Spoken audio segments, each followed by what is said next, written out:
নমস্কার বন্ধুরা, আপনারা কি ফুলকপি খেয়ে এই ডাঁটিগুলো ফেলে দিচ্ছেন? আর ফেলে দেবেন না। এই ডাঁটি দিয়ে আমি আপনাদের এমন কিছু রান্না করে দেখাবো, আর এই রান্নাটা দেখার পর আপনারা নিজেই চমকে যাবেন।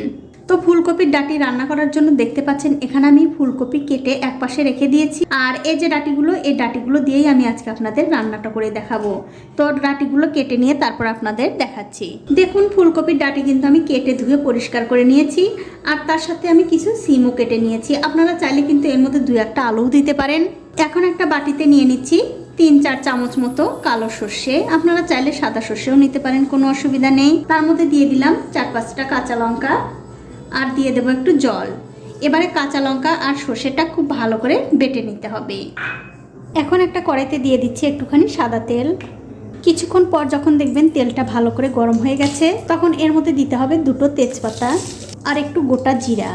এবারে তেলের সঙ্গে জিরা আর তেজপাতাটা একটুখানি ভালো করে ভেজে নিয়ে এর মধ্যে দিয়ে দেব আগে থেকে কেটে রাখা সেই ফুলকপির ডাঁটি।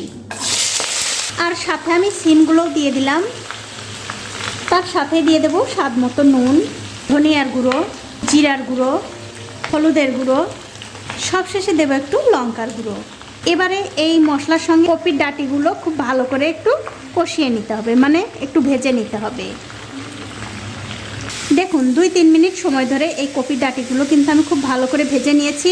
তার বন্ধুরা, এই কপির ডাঁটি কিন্তু খুব একটা বেশি ভাজার দরকার নেই।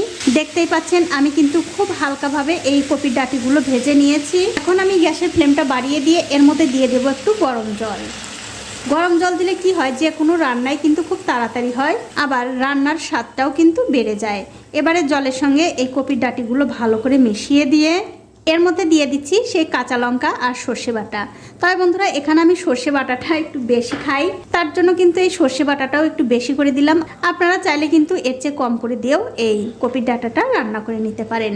এবারে সর্ষে বাটা সব কিছুর সঙ্গে খুব ভালো করে মিশিয়ে দিয়ে একটা ঢাকা দিয়ে 10 থেকে 15 মিনিট আমি এই তরকারিটা রান্না করে নেব। তো বন্ধুরা, 10-15 মিনিট পর আমি ওপর থেকে ঢাকাটা তুলে নিলাম। আর দেখুন, চচ্চড়িটা কিন্তু কত সুন্দর হয়ে গেছে, আর দেখতেও কত সুন্দর লাগছে।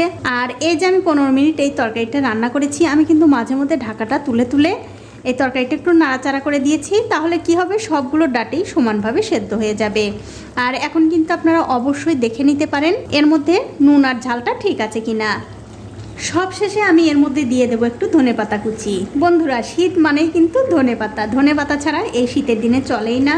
আমার তো ভীষণ প্রিয়। আপনাদের যদি পছন্দ না হয় তাহলে কিন্তু দেবেন না। এবারে ধনেপাতার সঙ্গে এই কপির ডাঁটিগুলো খুব ভালো করে মিশিয়ে দিলেই কিন্তু এই চচ্চড়িটা খাওয়ার জন্য একদম রেডি হয়ে যাবে। দেখুন, ধনেপাতা কিন্তু খুব ভালো করে মিশিয়ে দিলাম। আর আপনারা কিন্তু চাইলে এরকম একটু গ্রেভি রাখতে পারেন, না চাইলে নাও রাখতে পারেন, কোনো অসুবিধা নেই। তবে আমার একটুখানি গা মাখা ঝোল রাখলেই খেতে বেশি ভালো লাগে। চচ্চড়িটা কিন্তু বন্ধুরা হয়ে গেছে। এখন কিন্তু আপনারা এই চচ্চড়িটা গরম গরম ভাতের সঙ্গে খাবেন। খেয়ে আমাকে কমেন্ট করে জানাতে ভুলবেন না আপনাদের কেমন লাগলো। তো বন্ধুরা, আজ এই পর্যন্তই। দেখা হবে অন্য কোনো নতুন ভিডিও নিয়ে।